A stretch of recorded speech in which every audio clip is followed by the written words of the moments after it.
I did study pastoral theology for my master's, but my undergraduate studies were in biochemistry. So yeah, that's a little bit about myself. But I just want to share with you a very brief introduction to the divine principle, the unification principle. And at the end of this, I'll show you a little video, so something to look forward to there. We'll take a break. I'll then share some the first chapter of the divine principle, which is the principles of creation. I'll share that, and then I believe later in the day, Mr. Franklin Fortune will be here to deliver the second chapter of the divine principle. But yes, as an introduction, I want to begin by presenting you an overview, in a sense, a kind of metaphor for the divine principle. It begins by asking what does good health look like. So later, after the break, I will share with you the purpose of life and a model for a true individual and society. That's what a healthy person ought to look like. That's what a healthy world ought to look like. But then, later this afternoon, Mr. Franklin Fortune will share about the cause of the sickness. So if by analogy, we want to be a healthy person, we want to be a healthy society, why is the person sick? Why is society sick? God is good, and the universe is good, but our world is full of conflict. Why? So Mr. Fortune will answer those questions this afternoon. Very important to clearly understand why there's conflict in our human existence and indeed in the world. And then you could look at the rest of the explanation of the divine principle as the cure to the problem, the cure for the sickness. It describes and analyzes a path for purification, which from an internal perspective is the essence of religion.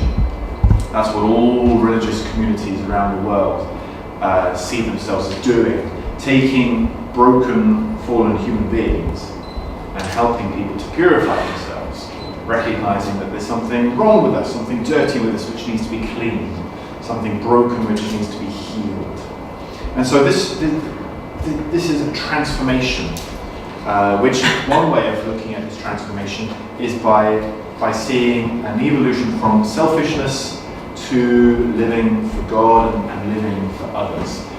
We won't focus so much on that today simply because we don't have so much time, but there's a lot of really deep content which the divine principle talks about. I get really excited studying it, talking about it with others, and I feel incredibly privileged. I'm very grateful that I have the opportunity today to share some aspects of the divine principle with you. And I hope that, I believe that many of you here are already enthusiastic students of it, and maybe some of you here today are just being introduced to it, and I hope that you will become enthusiastic students of these wonderful, life-changing ideas. These are great ideas, but they're very relevant, they're very practical.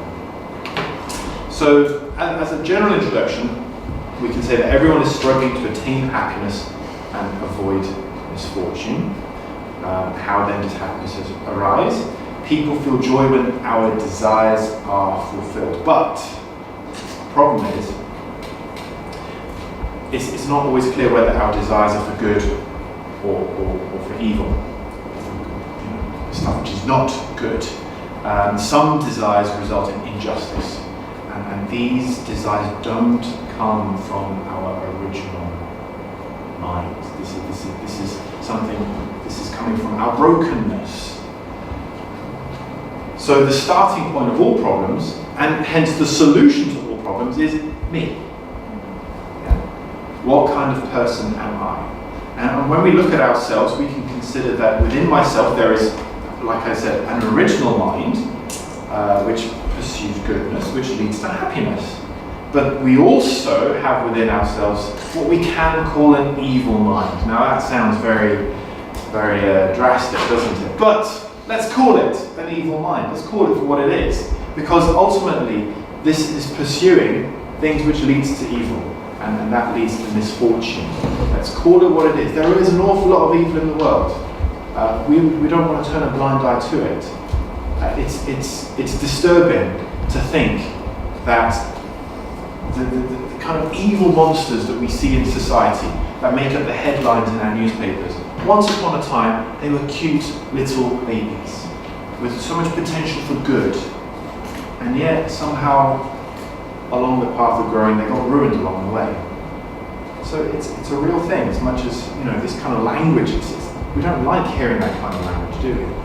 But it's real, and we want to deal with it, we want to address it. So we recognize that there's a contradiction within every single human being, that evil is not just something that other people suffer from, but if I'm honest with myself, there are parts of me that I'm not happy with either. That within me there's a conflict, within me there's a contradiction. And one way of seeing that contradiction is the contradiction between the purpose of the individual, taking care of myself, my needs, my desires, and the purpose of the whole. The purpose, what does the world need? Likewise, it's not healthy where one neglects individual rights and freedoms just for the sake of some worldly purpose. There needs to be a harmonious balance between the two. So we need to seek that balance.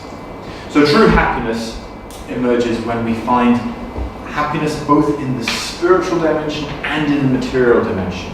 We have these dual elements within ourselves, mind and body. And so our pursuit of happiness needs to pursue both the happiness which comes from the mind and the happiness which comes from the body. Since we are ignorant in many ways about where to find happiness, we have developed different methods for finding truth. And so with respect to internal concerns, we pursue the knowledge of the internal reality. And this is ultimately religion. Yeah? Philosophy and these kind of grand ideas. But generally speaking, religious people are trying to find a deep internal truth which can satisfy our internal needs and desires. Whereas our body, which wants material comfort, material happiness, we need material knowledge of the external reality, which is generally science and technology, which provides the comfortable environment for us to live in. So here we go, religion and science, those two main paths of human life, which try to address these different concerns. They ask different questions, and they deal with different concerns. So religion asks questions about the origin and purpose of life, the existence of God, life after death, good and evil. Science, on the other hand, deals with matters to do with natural law and the nature of matter. Now, sometimes it's easy to be seduced into thinking that religion and science are contradictory. Some religious people would say, we have the truth, and you need our religious truth in order to live a happy, successful life. And they may neglect material needs. They may even downplay the importance of science. Likewise, there are scientists who may be atheistic humanists who say religion is nonsense. All you need is reason. All you need is this scientific knowledge that can liberate people and give people what they need. But actually, what we need is a harmony between the two. That the contradiction between religion and science shouldn't be there. We just need to resolve this conflict. So actually, we need a new expression of truth. First of all, we need a new expression of truth which can answer fundamental questions of life. There have been many very good attempts to do this, but we need a new expression because humanity is growing in our understanding of the world around us. We need a new vocabulary. We need a new paradigm, a new way of looking at things to express the answers to these fundamental questions. Also, this new truth needs to harmonize all religions, ideologies, and philosophies. And that includes harmony between science and religion. There are many great thinkers in the world. Right now, there are many people who are debating politics. The recent USA general election, the presidential election rather, really brought to the surface a lot of tension and conflict between people with different political philosophies and perspectives. It's uncomfortable, but we need a new expression of truth which can actually help to harmonize these different ideas. Finally, this new expression of truth needs to restore God's purpose for the family and unite humanity. Currently, our human worldwide family is broken, and that stems from the brokenness of our own families fundamentally. Now, maybe many of us come from actually quite beautiful families, but we recognize that, especially in this country, there's a lot of confusion about marriage and family. There's a lot of painful realities that many people are living through. And one of the things that we need is to recover God's purpose for our human family and to bring ourselves back to where we ought to be. What the unification principle reveals ultimately is the heart of God. When we study this, your heart will expand. And it will expand in a way that understands the heart of God. Now, I use that word God because I'm English and that's the language I use. But I appreciate that in many different parts of the world, where different languages are spoken, different words are used to express this idea, this concept of a creator. And so I use that word God, but you may come from a religious or a cultural background where you may use different language for that. But basically, when we study this unification principle, I promise you, your heart will grow and be challenged to grow in these three ways. First of all, God's heart of creation will be revealed. You will discover the joy of God's parental heart of love for humankind when God created in the very beginning. God's heart at the time of the human fall will also be revealed. You will discover the lonely, broken-hearted God who suffers as God watches his children suffer.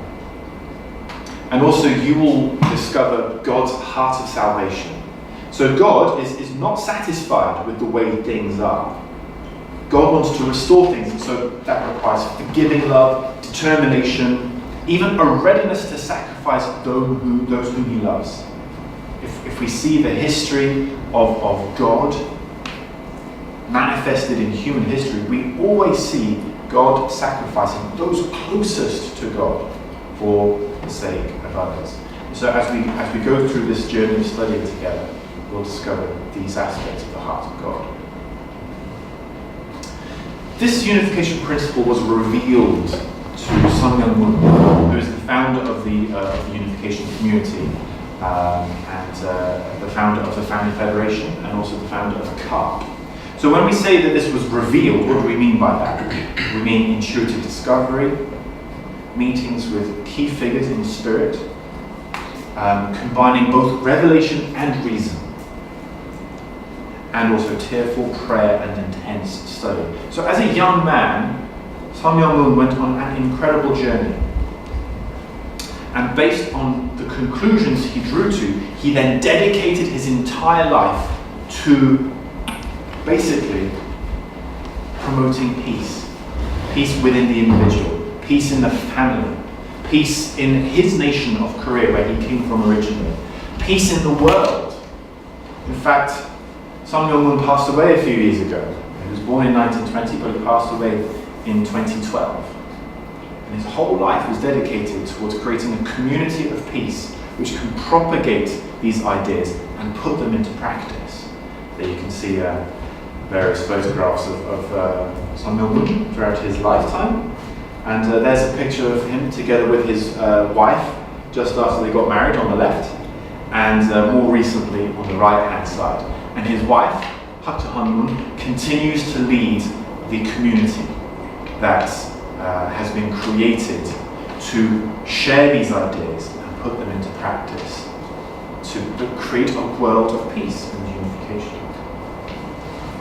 I just want to conclude by sharing with you some of the words of Sun Myung Moon. So this is what he said in 1985. Religions should be concerned with God's will for world salvation more than with the salvation of the individual or the welfare of their own denomination. I think that now is the time for all religious bodies together to search again for the true will of God. As far as I know, God is not sectarian. He is not obsessed with minor details of doctrine. We should quickly liberate ourselves from theological conflict, which results from blind attachment to doctrines and rituals, and instead focus on living communication with God. In God's parental heart and his great love, there is no discrimination based on colour or nationality. There are no barriers between countries or cultural traditions, between East and West or North and South. Through interreligious dialogue and harmony, we should realise one ideal world